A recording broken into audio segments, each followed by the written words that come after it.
আসসালামু আলাইকুম সবাইকে। কেমন আছেন সবাই? আশা করছি সবাই অনেক ভালো আছেন। আলহামদুলিল্লাহ আমি অনেক ভালো আছি। আজ আবারও একটি ব্লগ নিয়ে হাজির হয়ে গেলাম, তাই সবাইকে ওয়েলকাম জানাচ্ছি আমার চ্যানেলের আরও একটি নতুন ব্লগ দেখার জন্য। আজকের ব্লগটি একটু অন্যরকম। আজকের ব্লগে থাকছে শারজাহ মেগা মল ট্যুর, তার সাথে সাথে মেগা মল ক্রিসমাসের সাজে কেমন সেজে উঠেছিল এইসব নিয়ে আজকের ভিডিওটা। চলুন তাহলে দেরি না করে ব্লগটি শুরু করা যাক। এখন ঘড়িতে বাজে ওই সন্ধ্যা 6টা মতন, আর যেহেতু আজ ছুটির দিন তাই বেরিয়ে পড়েছি মেগা মলের উদ্দেশ্যে। সামনে ক্রিসমাস, তাই প্রত্যেকটা মল এত সুন্দরভাবে সেজে উঠেছে, ভাবলাম আপনাদের সঙ্গে একটু শেয়ার করি। চলুন, চলে এসেছি একেবারেই মলের সামনে, ভিতরে ঢোকা যাক। ঢুকি প্রথমেই যেটা আপনার চোখে পড়বে সেটা হচ্ছে ইয়া বড় একটি কেক। বললাম না কেমন সাজিয়েছে সেই সব নিয়ে আজকের ভিডিওটা। আর রয়েছে ছোট্ট ছোট্ট সান্তার গিফট বক্স, বল, স্নোম্যান আর অনেক কিছু। আপনাদের ঘরে পুরোটা ঘুরিয়ে দেখালে হয়তো আপনারা বুঝতে পারবেন। দাঁড়ান, আপনাদের ঘরে পুরো মলটা একবার ঘুরিয়ে দেখাই, তারপরে কথা বলছি।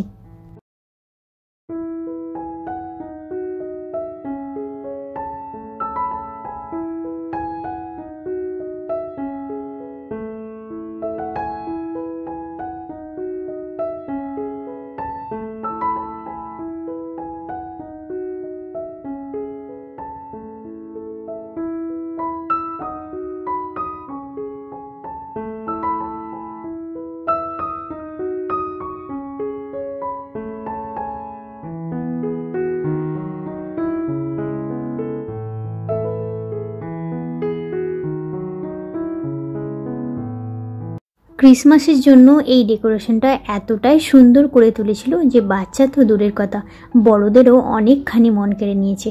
আর ভালো লাগারই তো কথা, তাই না? চোখের সামনে এই রকম নানান ধরনের রং বেরঙের জিনিস দেখলে কার না ভালো লাগে বলুন? আমার তো বেশ ভালো লাগে। চলুন একটু ওপরের দিকে যাওয়া যাক, তাহলে হয়তো আপনারা আর একটু ভালো করে দেখতে পাবেন। চলে এসেছি এখন একটু ওপরে, যাতে আপনারা একটু ভালো করে দেখতে পান। আর দেখুন, ওপর থেকেও কেকটাও কিন্তু অনেকখানি বড় লাগছে। আপনাদের সঙ্গে কথা বলতে বলতে বেশ অনেকটাই উপরে চলে এসেছি। আর এই মলের সেকেন্ড ফ্লোরে করা আছে বাচ্চাদের খেলার জন্য নানান ধরনের জিনিস। চলুন ওই দিক থেকেও একটু ঘুরে আসি আর আপনাদের সঙ্গে একটু শেয়ার করে ফেলি।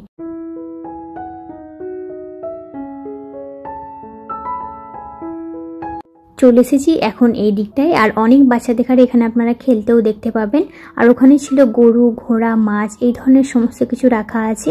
আর আমি ওখানে কিছু ছবিও তুলেছি, হয়তো আপনারা থাম্বনেলে এতক্ষণে দেখেও নিয়েছেন।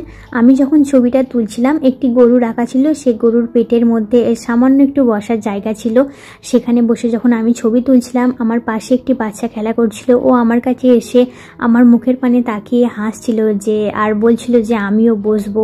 তো আমি উঠে যেতেই ও আবার বসলো আর আমাকে টাটা দিচ্ছিল। যাই হোক, আমারও দেখে অনেকটা ভালো লাগলো। আর আমি যেহেতু বোরখা পরেছিলাম, প্রায় অনেকক্ষণ ধরে ও আমার দিকে একভাবে তাকিয়েছিল। তারপর সামনে আসাতেই আমি ঠিক যেমনভাবে ছবিটা তুলেছি, ও কিন্তু ঠিক তেমনটাই ভাবে ছবিটা তোলার অনেক চেষ্টা করছিল। আর বাচ্চারা তো এমনই হয়, বড়দের দেখেই সমস্ত কিছু শেখে। আপনি যেমন করবেন, যেমন কথাবার্তা বলবেন, মানুষকে যেমন সম্মান করবেন, ওরাও কিন্তু ঠিক তেমনটাই আপনার দেখেই শিখবে।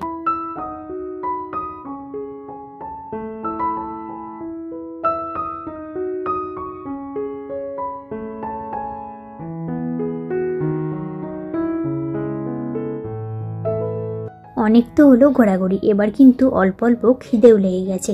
আর এই মলটার সঙ্গে ছিল ছোট্ট একটি রেস্টুরেন্ট, যেখান থেকে অর্ডার দিয়েছিলাম একটি পিৎজা, যার দাম নিয়েছিল 30 দিরহাম, ওই আপনার 705 টাকা মতন। আমরা যখন পিৎজাটা অর্ডার করেছিলাম তখন আমরা ওনাদের ঘরে বলেই দিয়েছিলাম যে আমরা এখানে বসেই খাবো, কিন্তু ওনারা অন্য অর্ডারের সঙ্গে গোলমালিয়ে আমাদের পিৎজাটা পার্সেল করে দেয়। প্রায় 1 থেকে 1.5 ঘন্টা বসে থাকার পর যখন আমরা বিল নিয়ে দেখাতে গেলাম, তখন ওনারা বুঝতেই পারছিলেন না যে কোন পিৎজাটা পার্সেল করেছে। আর তারপর কিছুক্ষণ পর যখন ওনারা বললেন হয়তো এই পিৎজাটা আমরা পার্সেল করে দিয়েছি, আর 1 থেকে 1.5 ঘন্টা বসে থাকার পর যখন হাতে পেলাম, ততক্ষণে পিৎজাটা একেবারেই ঠান্ডা হয়ে গেছে, একদমই খেতে ভালো লাগছিল না। আর তার সাথে ছিল বেকড পটেটো আর একটি পেপসি। ওনারা তো খুব করে বলছিলেন, আর আমরা ওনাদের ঘরে একটা কথাই বললাম যে মানুষ মাত্রই তো ভুল হয়েই থাকে, তাতে কোনো অসুবিধাই নেই। চলুন তাহলে খেয়ে নিই এবার।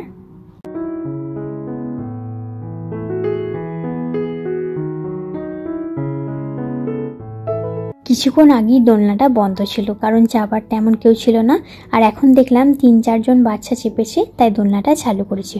আর কি সুন্দর লাগছে তাই না? ছোট্ট একটি ফুল থেকে ছোট্ট একটি দোলনা নেমে এসেছে, চাপতে তো ভালো লাগবেই। আর যেহেতু সামনে ক্রিসমাস আগেই বললাম, তাই চারিদিকে শান্তা একদম ভরপুর। চলুন, চলে এসেছি এখন ওইখান থেকে আর বেরিয়ে পড়েছি বাড়ি ফেরার উদ্দেশ্যে। এখন কিন্তু সোজা বাড়ি ফিরবো না, যাবার পথে যাব এক ভাবি ও এক চাচিমার বাড়িতে। ওনারা প্রায়ই আমাকে ফোন করছেন, মেসেজ করছেন, একবার আসার জন্য বলছেন, দেখা করার জন্য।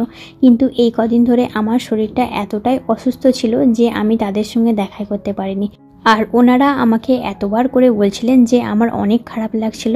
আর আজ যেহেতু বাইরে একটু বেরিয়েছি, তাই ভাবলাম যাবার পথে একেবারে দেখা করেই বাড়ি ফিরবো, তার আগে কিন্তু নয়। এইখান থেকে 1 থেকে 1.5 মিনিট হেঁটে গেলেই ভাবিদের বাড়ি। আর ভাবি এবং চাচিমা ওনারা দুজনেই একসঙ্গে থাকেন, তার মানে পাশাপাশি রুমেই থাকেন।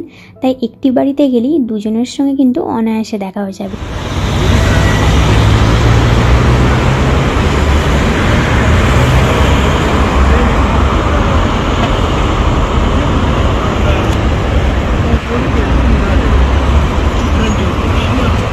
যাবার পথে ওদের জন্য কিছু চকলেট নিয়ে নিলাম। আর এই দেখুন, এই যে চলে এসেছি এখন ভাবির বাড়ি। ওই দিকের বাচ্চাটি হলো ভাবির, আর এটি হলো চাচিমার মেয়ে। যাই হোক, দুজনে অনেক খেলা করছিল। আর ওর দাঁত ভেঙে গিয়েছিল, আমাকে এসে বারবার দেখাচ্ছিল যে দেখুন চাচিমা, আমার দাঁত ভেঙে গেছে। আর আমি যখন ক্যামেরাটা অন করলাম, ও কোনো মতেই দেখাবে না। যাই হোক, এখন চলে এসেছি বাড়ি। আর এখন ঘড়িতে বাজে ওই আপনার 12:30 থেকে 1:45 মতন। চলুন তাহলে আজকের ব্লগটা এখানেই শেষ করছি। দেখা হবে পরে আরেকটি ব্লগে। সবাই ভালো থাকবেন, সুস্থ থাকবেন। আর ভিডিওটা কেমন লাগলো কমেন্টে অবশ্যই জানাবেন। আল্লাহ হাফেজ।